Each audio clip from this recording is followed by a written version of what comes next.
رسول الله الله الله الله على نور رسول الله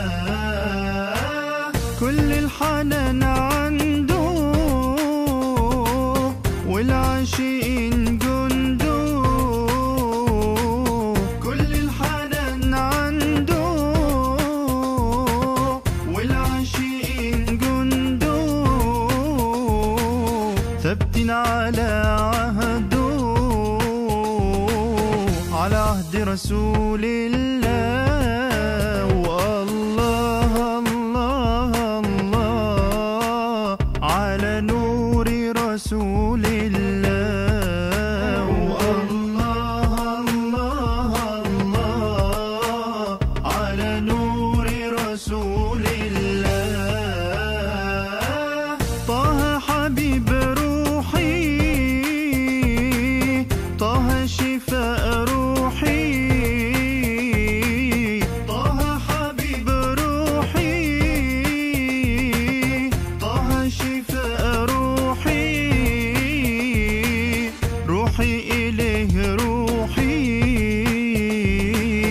واتملي من رؤياه الله الله الله على نور رسول الله به نستعين على أمور الدنيا والدين وصلى الله وسلم على أشرف الأنبياء والمرسلين سيدنا نبينا محمد وعلى آله وصحبه أجمعين وعلى جميع التابعين لهم بإحسان إلى يوم الدين وعلينا معهم وفيهم برحمتك يا أرحم الراحمين أما بعد قالوا سبحانك لا علم لنا إلا ما علمتنا إنك أنت العليم الحكيم رب اشرح لي صدري ويسر لي أمري واحلل عقدة من لساني يفقه قولي آمين والحمد لله الحمد لله Allah subhanahu wa ta'ala masih berkenan melimpahkan nikmat karunia-Nya pada kita semua, bil khusus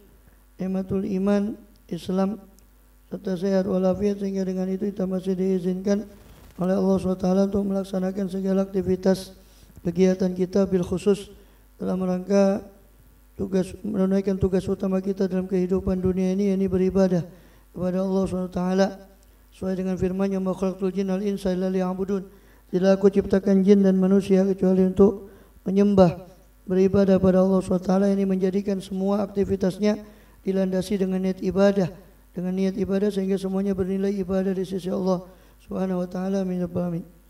Kemudian kita masih melanjutkan pembahasan lalu dari kitab Hadis Al-Arba'in An-Nawawiyah karya daripada Al-Imam Muhyiddin wa Sunnah Abi Zakaria Yahya bin Sharaf An-Nawawi rahimahullah radhiyallahu anhu wa nafa'ana bi ulumihi bi ulumi syarihil auliya wa shalih fid dharaini amin. Kemana pada kesempatan lalu kita sudah membahas tentang hadis ke-28 daripada urutan hadis Arba'in Nawawiyah, yang di situ berisi beberapa poin, yaitu tentang takwa, kemudian taat akan perintah ulul amri, kemudian mengikuti sunnah Nabi dan menjauhi bid'ah. Kita sudah membahas tentang takwa dan juga kita sudah membahas tentang kewajiban taat kepada pemimpin ulul amri selama mereka tidak memerintahkan kedurhakaan kepada Allah SWT. Kama qala radhiyallahu anhu an Abi Najih Al-Irbad ibn Sariyah radhiyallahu anhu qala wa'adhana Rasulullah sallallahu alaihi wasallam mau'izatan wajilat minal qulub wa zarifat atau zarafat minal uyun. Faqulna ya Rasulullah kana mau'izatu muwaddi fa'usina. Qala usikum bi taqwallah wa sam'i wa ta'ah wa in ta'ammaru 'alaikum 'abdun habasyiyun wa in ta'ammaru 'alaikum 'abdun habasyiyun fa'ati'uhu wa lam yashminkum fa sayara ikhtilafan katsiran wa 'alaikum bi sunnati wa sunnatil khulafa'ir rasyidin al-mahdiyyin min ba'di addu 'alaihi bin nawajidh wa yakum muhdatsatil umur fa inna dzalika bid'atun wa kullu bid'atin dhalalah. Rawahu Abu Dawud At-Tirmidzi wa qala haditsun hasan. Diriwayatkan daripada Irbad bin Sariyah radhiyallahu an.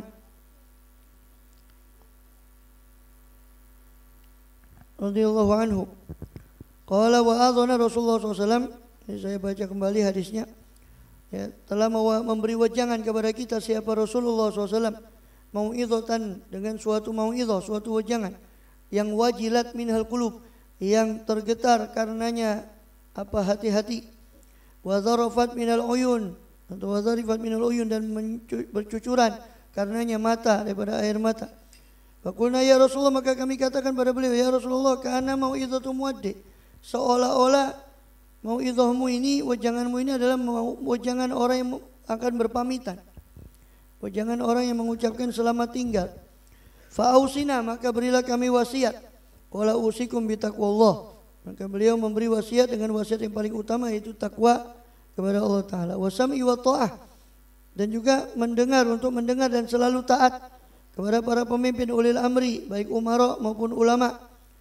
Wa in ta'ammaru alaikum abdun, ini selama mereka tidak memerintahkan pada kemaksiatan.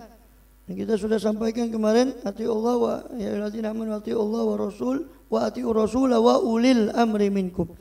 Wahai orang beriman, ati'u Allah, taatilah Allah, wa ati'u rasul, taatilah rasul, wa ulil amri, dan ulul amri, orang-orang yang menguasai perkara, memiliki perkara, yakni ulama dan umara.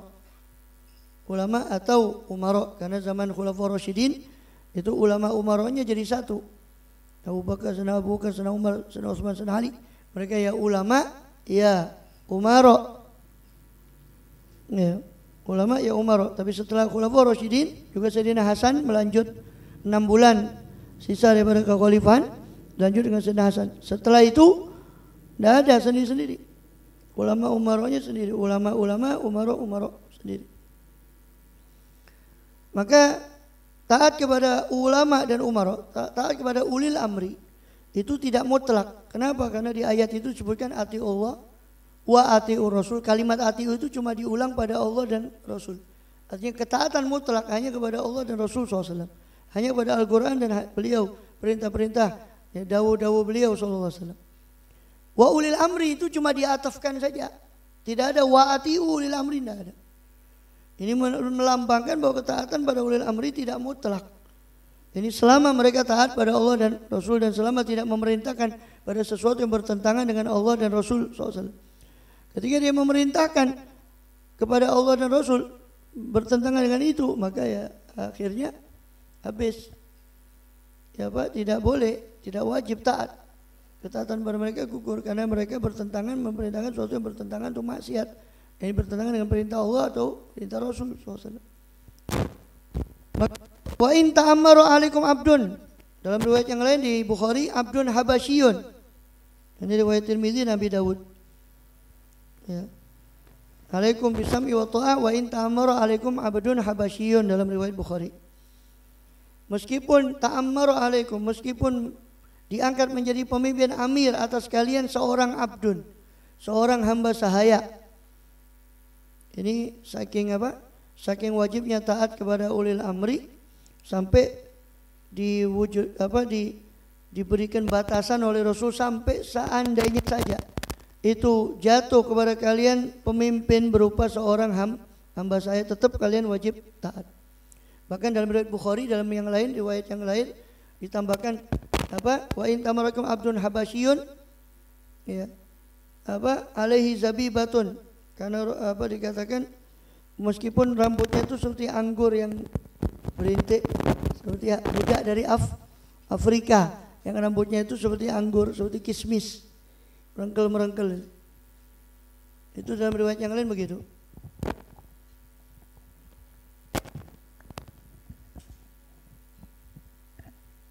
Karena saking wajibnya taat pada ulil amri, tapi tetap batasan taat itu tidak melampaui batasan taat pada Allah dan Rasul, tetap di bawah taat pada Allah dan Rasul.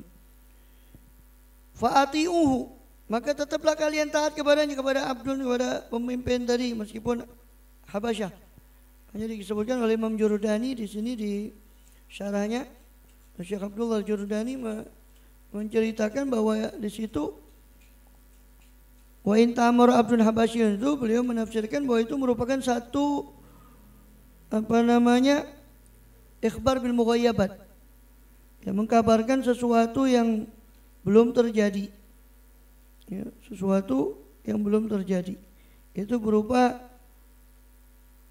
apa? Dipimpinnya orang Islam ini nanti oleh seorang budak, dan itu baru terjadi pada tahun 300-an Hijriah, itu Kafur al-Ikhshidi.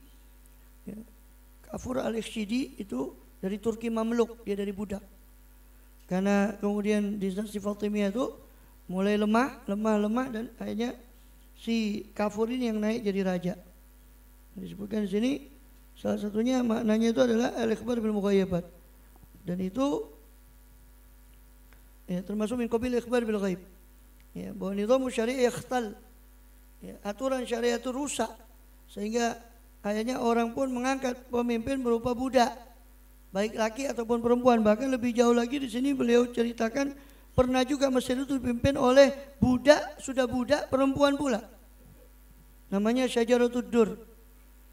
Ya, dan belum pernah Islam diperintah oleh seorang perempuan sebelum itu. Walam yali Misra, khususnya Mesir, belum pernah diperintah oleh, dalam dunia Islam belum pernah diperintah oleh imro'ah, oleh satu perempuan sebelum Syajaratud Dur ini. Ya, cuma 3 bulan di sini Aqamat bimulakan Syajaratul Asyur. Ya, kemudian goncang kekuasaannya dan jatuh. Arsal al-Khalifah Mu'tasim yu'ati ala misbi tawliyatnya. Maka Khalifah al-Mu'tasim billah dari Khalifah Abbasiyah mengutus orang ya, di sana, dan dia menegur orang penduduk Mesir, kenapa kok mengangkat daripada pemimpin seorang perempuan budak pula. Ya. Kemudian wa in tamarakum abdun habasyun, meskipun ya, sebab sebenarnya secara hukum tidak boleh, tidak sah kepemimpinannya, tapi ketika itu naik dibiarkan sama ulama karena darurah bisyaukah. Makanya saya sudah ceritakan kemarin, Izzuddin bin Abdus Salam itu berkhutbah zamannya dia, tapi itu sudah jauh. Izzuddin bin Abdus Salam itu sekitar tahun 600, sudah jauh, sudah 300 tahun. Ya, karena masih dalam kekuasaan Turki Mamluk. Jadi ini raja kita ini boleh dijual karena dia budak abad. Enggak sah sebetulnya, tapi gimana lagi, dia sudah berkuasa. Secara hukum fikih ya darurah bisyaukah. Karena mau memberontak terlalu ongkosnya terlalu mahal, mengorbankan banyak orang nanti. Daripada begitu hanya diterima kepemimpinannya oleh sebagian fatwa ulama. Syaikhul Islam Salam tetap tidak mau. Dia tetap memfatwakan itu pemimpin saya budak, ya, dia itu bisa dijual budak itu sebagaimana hukumnya budak. Ya. Kemudian wa ma fa'inau man ya'ish minkum.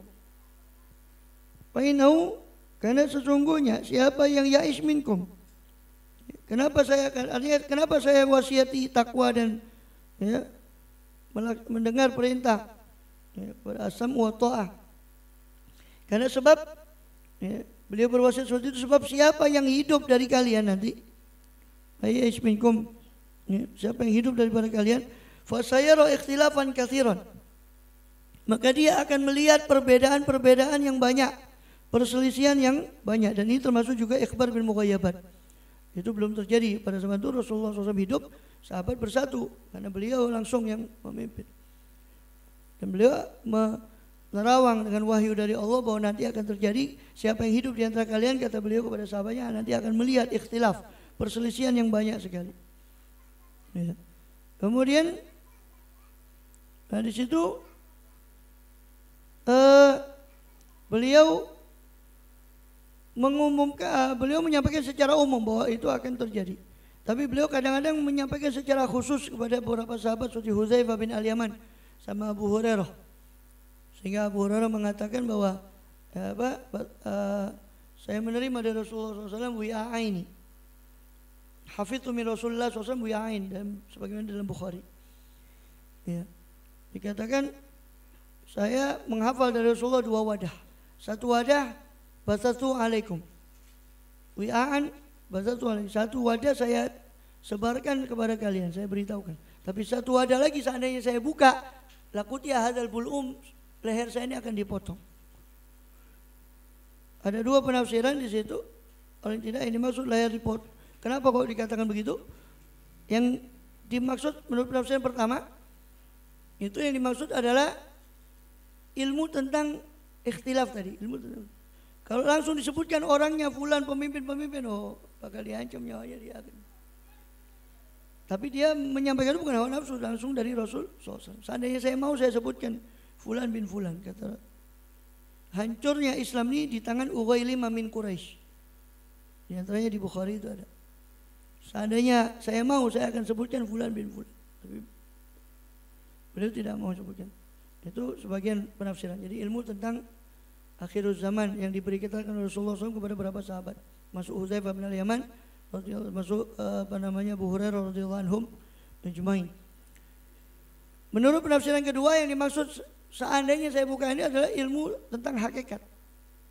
Yang kalau orang awam itu mendengar itu enggak nyanda sehingga menganggap Abu Hurairah itu mengatakan kalimat kekafiran padahal itu adalah hakikat dari segala sesuatu. Seperti di hukumnya Al-Hallaj itu dihukum bunuh dengan mengatakan anal haq. Ya, saya adalah al-haq, seolah-olah dipahami oleh orang itu bahwa dia mengaku Tuhan padahal bukan. Ya, al-halaj itu ya, karena orang-orang seperti itu tuh syatoh, ada istilah dalam tasawuf mengeluarkan kalimat-kalimat yang ketika diistighraq, ketika dia tenggelam ya, dalam Allah itu la masyhuda la maujuda illallah. Itu sudah tidak ada lagi yang ada kecuali Allah, bahkan dia tidak merasa dirinya sendiri. Dia tidak merasa keberadaan dirinya sendiri sehingga mengatakan anal haq. Jadi dia mengatakan anal haq karena dia merasa bahwa maksudnya itu bukan dia yang mengatakan anak itu kepada Allah sehingga dia tidak merasakan dirinya sama sekali. Nah, orang menganggapnya dia mengatakan dirinya al-haq, seolah mengaku Tuhan. Nah, ini dihukum bunuh pada zamannya. Nah, itu ada yang menafsirkan bahwa ilmu yang dimaksud kata Abu Hurairah, seandainya saya buka yang kedua wadah itu lakutia hadal bulum, maka leher saya ini akan dipotong. Itu seperti ilmu-ilmu hakikat seperti yang bahaya kalau dibuka kepada orang awam. Bahkan disangkalah, nanti akan disangka Abu Hurairah itu mengajarkan satu kekafiran. Begitu juga Sayyidina Imam Ali Zainal Abidin begitu pula mengatakan hampir mirip dengan Abu Hurairah. Kalian akan menuduh saya kafir, kalian menuduh saya kalau saya buka ilmu itu saya akan, karena bukan apa, bukan salah ilmunya, tapi pemahaman orang awam yang tidak nutut kepada hakikat yang dipahami oleh para aulia wa sholihin. Kemudian fasayara ikhtilafan katsiran. Kalian akan melihat perbedaan yang banyak, perselisihan yang banyak. Dan yang lain ikhtilafan syadidan. Ini berupa munculnya fitnah. Fitnah itu kerusakan. Khususnya kerusakan dalam agama, kerusakan moral, kerusakan din, i'tiqad, munculnya Mu'tazilah setelah sepeninggal Rasulullah SAW dengan salah satu Wasil bin Atha, ini muridnya Hasan Basri. Itu ya Mu'tazilah, sehingga disebut Mu'tazilah karena dia menyendiri dari halakohnya, maka disebut dia Mu'tazilah. Munculnya macam-macam fitnah Qadariyah, macam-macam fitnah dalam agama, bid'ah dalam masalah akidah. Ya, itu termasuk mukjizat dari Rasul sallallahu alaihi wasallam. Ya.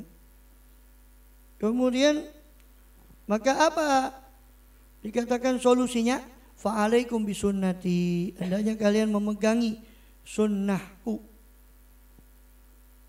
Sunnah ini secara bahasa artinya thariqah, jalan. Ya. Sunnah itu artinya jalan, thariqah. Ya. Sirati al-qawimah, yang dimaksudnya adalah sirahku, perilakuku yang lurus, yang mana ana alaiha, yang mana saya berada di atasnya, juga wasabi, berupa hukum-hukum i'tiqad amaliyah. Ya. Bahkan Al-Habib Abu Bakar Adani di sini menafsirkan yang dimaksud ya adalah sunnatul mawaqif. Ya. Sunnatul mawaqif. Sunnah bagaimana cara mengambil sikap. Dan itu baru bisa kita pelajari dengan sirah. Makanya orang belajar fikih, ya, sama belajar cuma ilmu fikih saja, walaupun ditambahi akidah, itu tetap masih kurang sempurna. Karena fikih itu hanya menjelaskan hukum formal, hukum secara formal, halal, haram dan sebagainya.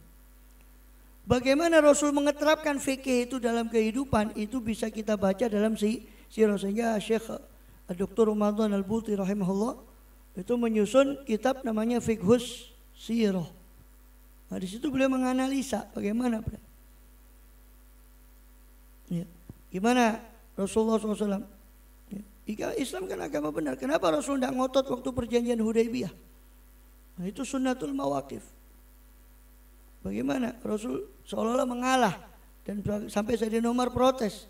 Panjang ceritanya di Bukhari ketika menceritakan perjanjian Hudaybiyah. Sayyidina Umar protes. Rasul, bukankah kita alal haq, mereka alal batil? Betul. Kenapa kita lima nu'tid daniyata fi dinina? Kenapa kita berikan kehinaan? Karena kan isi perjanjian Hudaybiyah seolah-olah memojokkan Islam. Siapa yang datang dari Madinah ke Mekah harus nggak boleh dikembalikan ke Madinah. Siapa yang datang dari Mekah ke Madinah harus dikembalikan ke Mekah lagi. Ketika itu Mekah dikuasai oleh kufar Quraisy belum Fathu Makkah. Maka ini seolah-olah kan memojokkan Islam. Tapi di situ sunnatul mawaqif, bagaimana sikap Rasulullah sallallahu alaihi wasallam. Nah, kita bisa ambil sunnatul mawaqif itu dari hadis. Termasuk sunnatul mawaqif itulah yang ditangkap oleh Sayyidina Hasan, alaikum bisunnati.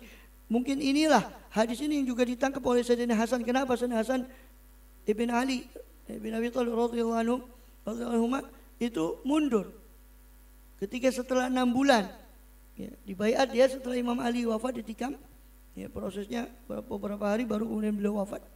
Beliau membaiat Sayyidina Hasan, menyuruh untuk orang-orang membaiat Sayyidina, orang-orang pun beliau memberi syarat untuk membaiat Sayyidina Hasan, hanya dibaiat Sayyidina Hasan sebagai ganti beliau Imam Ali. Cuma 6 bulan tok. Karena di situ 30 tahun, 29 tahun, 6 bulan dengan wafatnya Sayyidina Ali. Kurang 6 bulan lagi. Yang mana Rasul mengatakan al-khulafa ba'di salasuna sanah. Khalifah setelahku 30 tahun. Summa yakunu ba'da zalika mulkun ya, summa yakunu ba'da zalika mulkan adudun. Atau mulkan adudun. Kemudian akan terjadi setelah itu kerajaan yang menggigit. Summa mulkan jabarian, kemudian kerajaan yang memaksa semena-mena. Ya, dan seterusnya sampai Al-Mahdi, summa khilafah ala minhajin nubuwah. Sebagaimana riwayat Imam Ahmad bin Hanbal dan sebagainya dalam musnadnya. Nah, di situ disebutkan sunnatul mawaqif. Mungkin ini salah satu contoh sunnatul mawaqif. Ya. Ini sunnatul mawaqif ini ditangkap oleh ya seperti Habib Abu Bakar Adani dalam banyak karyanya, Habib Abu Bakar Adani al-Masyhur, dan banyak karyanya tentang fikih akhiruz zaman, tentang fikih tahawulat. Di situ tentang sunnatul mawaqif. Sayyidina Hasan tahu bahwa setelah 6 bulan ini Rasul bilang khalifah sudah berakhir, akan beralih menjadi mulkan adon, kerajaan yang menggigit. Menggigit dalam arti ya menyakiti rakyatnya. Ada yang menafsirkan menggigit dalam arti hanya berkutat kekuasaan itu pada daulah Abbasiyah, daulah Umayyah. Hanya berkutat pada keluarganya, itu dikatakan mulkan adon. Dan itu baru berakhir setelah daulah Utsmaniyah tumbang 1924. Nah, sekarang kita masuk ke mulkan Jabarian. Zaman mulkan Jabarian. Pemimpin yang semena-mena, zalim, banyak seluruh dunia. Ya, mulkan Jabarian. Setelah itu baru nanti kembali kepada khilafah ala minhajin nubuwah, Al-Mahdi. Kemudian Rasulullah sakat. Kemudian Rasulullah diam. Anda sudah berakhir masa itu. Jadi dari situ Sayyidina Hasan mengambil, dia sudah tahu 6 bulan ini setelah itu beralih mulkan, dia tidak ingin menjadi bagian daripada mulkan adon, maka dia mundur. Bukan seperti yang diisukan oleh sebagian orang, Sayyidina Hasan itu pengecut karena mundur. Justru kata Sayyidina Hasan, saya ini setelah mundur di Sayyidina Hasan dihina. Ya muzillal mu'minin, katanya orang. Ada yang menghina Sayyidina Hasan. Wahai orang yang menghinakan orang mukmin. Justru saya mengangkat orang mukmin dengan mengumpulkan mereka, hanya dikenal sebagai amul jamaah. Tahun itu dikenal sebagai amul jamaah. Sebagai amul jamaah. Ya. Tahun persatuan. Karena itu dengan mundurnya Sayyidina Hasan hanya orang bersatu pada pemimpin Muawiyah. Dan dia orang tidak tahu kalau Sayyidina Hasan itu lebih ngerti. Dia tidak ingin jadi mulkan adon. Itu contohnya sunnatul mawaqif. Sunnatul mawaqif itu sunnah Rasul bagaimana cara mengambil posisi dalam satu permasalahan. Sunnatul mawaqif.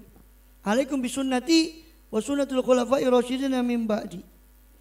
Ya. Hendaknya kau memegang sunnahku, ya, tradisiku, jalanku. Ya. Baik sunnah dalam arti tradisi beliau SAW, baik sunnah dalam arti hukum sunnah, Hukum sunnah gandengan yang wajib, ada sunnah. Baik sunnah berarti maknanya jalan dalam makna luas, itu termasuk sunnatul mawaqif. Bukan hanya sunnah fi'liyah, qauliyah, takririyah, tidak. Sunnah Rasul kan ada ucapan, ada berupa perbuatan beliau langsung bertindak, ada berupa takrir, takrirnya Rasul. Penetapan dari Rasul, sahabat berbuat ini, Rasul membiarkan itu sunnah. Bukan hanya 3 sunnah itu, tapi juga sunnatul mawaqif. Sunnatul mawaqif. Itu sunnah cara kita mengambil posisi. Itu baru bisa. Kita baru bisa mengetahui bagaimana pengeterapan Rasulullah terhadap hukum fikih itu di sirah beliau. Maka orang nggak sempurna dia belajar fikih sampai belajar sirah bagaimana pengeterapan hukum. Rasulullah SAW menerapkan hukum Islam itu bagaimana? Kapan beliau memaafkan? Bagaimana beliau memaafkan di Khaybar umpama? Di Khaybar itu ada wanita yang meracun beliau, tapi beliau maafkan. Tapi hanya tetap wanita itu dikisos karena ada sahabat yang ikut makan itu mati. Bukan dikisos karena beliau sudah memaafkan. Kapan beliau mengambil kisos itu? Kapan beliau memaafkan?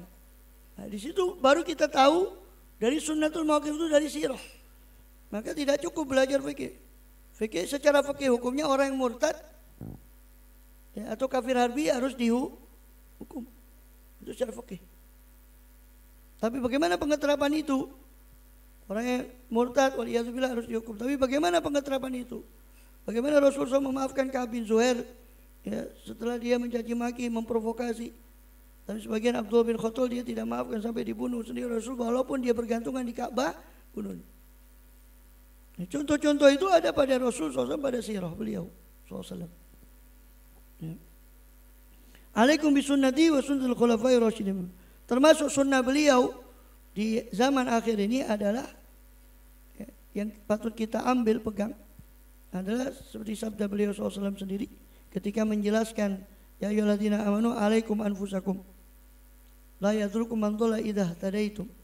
Wahai orang yang beriman, di akhir surah Maidah, hendaknya kamu memegangi diri kamu sendiri masing-masing, kau jaga diri kalian. Nah, sebagian orang menyangka bahwa ini adalah lari dari amar ma'ruf nahi mungkar, tidak. Tapi sabda Rasul menjelaskan ayat ini ya, muru bil ma'rufi wa nahy 'anil munkar. Ya. Perintah oleh kalian kema'rufan, orang pada ma'ruf, dan cegahlah orang daripada kemungkaran. Hatta idza ra'aitum syuhan muta'an, hingga apabila kalian melihat syuhan muta'an, sifat bakhil yang ditaati. Ya, sifat bakhil yang ditaati. Wa hawan mutaba'an, sifat hawa nafsu yang diikuti. Wa ijaba kulli dzi ra'yin bi ra'yihi, dan takjubnya setiap orang yang punya pendapat dengan pendapatnya masing-masing. Fa 'alaika bi khuwaisati nafsik, maka hendaknya kamu ketika zaman itu kau lihat seperti itu, kau lihat fenomena seperti itu, maka 'alaika bi khuwaisati nafsik, hendaknya kamu menjaga orang-orang yang khusus dari dirimu.